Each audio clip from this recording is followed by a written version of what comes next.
অনেকবার অনেকভাবে চেষ্টা করার পরেও এবং অনেক রেসিপি ট্রাই করার পরেও যাদের চিতই পিঠা পারফেক্ট হয় না তাদের জন্য আমার আজকের এই রেসিপি। আসসালামু আলাইকুম everyone, welcome back to my channel. বাজারের কেনা শুকনো চালের গুঁড়া দিয়ে আজকে আমি একদম 100% পারফেক্ট নরম তুলতুলে জালিদার চিতই পিঠার রেসিপি আপনাদের সাথে শেয়ার করছি। চিতই পিঠা তৈরি করতে আহামরি এমন কোনো কিছুই ব্যাপার নেই, সামান্য কিছু টিপস অ্যান্ড টেকনিক ফলো করলেই একদম পারফেক্ট জালিদার চিতই পিঠা তৈরি করা সম্ভব, যেটা আপনারা পেয়ে যাবেন আমার এই ভিডিওতে। এ টু জেড সকল টিপসগুলো মনোযোগ সহকারে দেখতে হবে। সো কথা না বাড়িয়ে চলুন রেসিপিটি দেখে আসি। বিসমিল্লাহ। আগেই বলেছি আমি বাজারে কেনা শুকনো চালের গুঁড়া দিয়ে আজকের পিঠাগুলো তৈরি করব। এজন্য এখানে নিয়ে নিচ্ছি 5 কাপ শুকনো চালের গুঁড়া। তবে এই সেম রেসিপিটি ফলো করে আপনারা ভেজা চালের গুঁড়া দিয়েও পিঠা তৈরি করে নিতে পারবেন। দিয়ে দিচ্ছি 1 চা চামচ লবণ। লবণটা আপনারা আপনাদের স্বাদ মতো কমিয়ে বাড়িয়ে দিতে পারবেন। এবার একটি হুইস্ক দিয়ে লবণটা চালের গুঁড়ার সঙ্গে ভালোভাবে মিশিয়ে নিচ্ছি। এইবারে চালের গুঁড়ার মধ্যে দিয়ে দিচ্ছি অল্প অল্প করে কুসুম গরম পানি। আচ্ছা, এখানে অনেকেরই বুঝতে প্রবলেম হয় পিঠা তৈরির ক্ষেত্রে কেমন পানি ব্যবহার করতে হবে। আমি একটু আপনাদের ক্লিয়ারলি বোঝানোর চেষ্টা করছি। পানিটা যখন আপনারা গরম করবেন তখন পাতিল বা হাঁড়ির তলা থেকে দেখবেন বুদবুদ তৈরি হচ্ছে, কিন্তু পানিটা প্রপারলি ফুটে ওঠে না। ঠিক এরকম পানিটা এখানে ব্যবহার করতে হবে। ফুটন্ত গরম পানি না, আবার কুসুম গরমের থেকেও বেশি গরম। আর পানিটা কিন্তু আমি একবারে ঢেলে দেইনি, দেখতে পাচ্ছেন অল্প অল্প করে পানি অ্যাড করে দিয়ে প্রথমে একটা শক্ত ব্যাটার তৈরি করে নিয়েছি। মেইনলি চালের গুঁড়ার মধ্যে যে সুজির মতো দানা ভাবগুলো রয়েছে এগুলোকে মেল্ট করতে হবে। তার জন্য এই ব্যাটারটাকে খুব ভালোভাবে সময় নিয়ে মুথে নিতে হবে। একেবারে ব্যাটারটা পাতলা করে ফেললে মুথে নিতে অসুবিধা হবে, এজন্য এরকম একটা শক্ত ব্যাটার তৈরি করে খুব ভালোভাবে সময় নিয়ে মুথে নিতে হবে। এই কাজটা করতে গিয়ে কিন্তু হাত একদম লেগে আসবে, তবে ধৈর্য নিয়ে সময় নিয়ে খুব ভালোভাবে মুথে নিতে হবে, কারণ ভালো জিনিস খাওয়ার জন্য একটু তো কষ্ট করাই যায়, তাই না? প্রায় 8-10 মিনিট এইভাবেই মুথে নেওয়ার পরে আমি আবারও একটু করে পানি অ্যাড করে দিচ্ছি। একদমই আবার লিকুইড করে ফেলবো না ব্যাটারটা, কিছুটা জাস্ট নরম করে নিব আবারও মুথে নেওয়ার জন্য। এইভাবেই আমি আবারও ব্যাটারটাকে প্রায় 7 থেকে 8 মিনিটের মতো মুথে নিচ্ছি। এখানে টাইমটা কম বেশি লাগতে পারে। মূলত ব্যাটারটা যতক্ষণ পর্যন্ত না একদম সফট পজিশনে চলে আসছে, মানে চালের গুঁড়া যে দানা ভাবটা রয়েছে ওইটা যতক্ষণ না মেল্ট হয়ে যাচ্ছে ততক্ষণ মুথে নিতে হবে। এজন্য সময়টা এক একজনের ক্ষেত্রে এক এক রকম লাগতে পারে। আরও প্রায় অনেকক্ষণ মুথে নেওয়ার পরে আবারও আমি সামান্য একটু পানি অ্যাড করে দিয়ে ব্যাটারটাকে কিছুটা পাতলা করে নিয়ে আবারও এইভাবে ফেটিয়ে নিচ্ছি। এই পর্যায়ে দেখতে পাচ্ছেন আমার ব্যাটারটা কিন্তু অনেক বেশি সফট হয়ে গেছে, মানে চালের গুঁড়া যে দানা ভাবটা ছিল ওইটা মুথে নিতে নিতে একদম মেল্ট হয়ে গেছে। আপনাদের একটু আমি দেখে বোঝানোর চেষ্টা করছি, দেখুন। প্রথমত যে দানা ভাবগুলো ছিল এখন কিন্তু আর ওরকমটা নেই, ব্যাটারটা একদম স্মুথ হয়ে গেছে। আচ্ছা, আমি কিন্তু এই পিঠাটা আপনাদের একদম ট্রেডিশনাল পদ্ধতিতে তৈরি করে দেখাচ্ছি, মানে আমার নানি দাদিরা যেভাবে তৈরি করে আসছে আদি যুগ থেকে।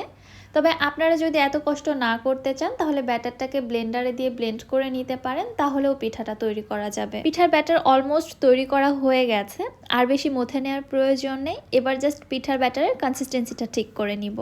এজন্য আমি আবারও অল্প অল্প করে পানি অ্যাড করে দিয়ে ব্যাটারের কনসিস্টেন্সিটা ঠিকঠাক করে নিচ্ছি।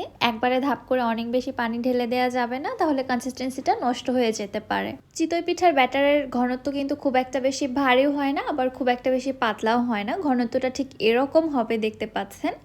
আর একটু যদি ভালোভাবে বোঝাতে যাই তাহলে আপনারা চামচের দিকে একটু লক্ষ্য করুন, চামচটা কিন্তু ব্যাটার দিয়ে খুব ভালোভাবে কোট হয়ে আছে। আর এছাড়াও চামচটা কত বেশি গ্লসি দেখাচ্ছে আপনারা দেখেই বুঝতে পারছেন।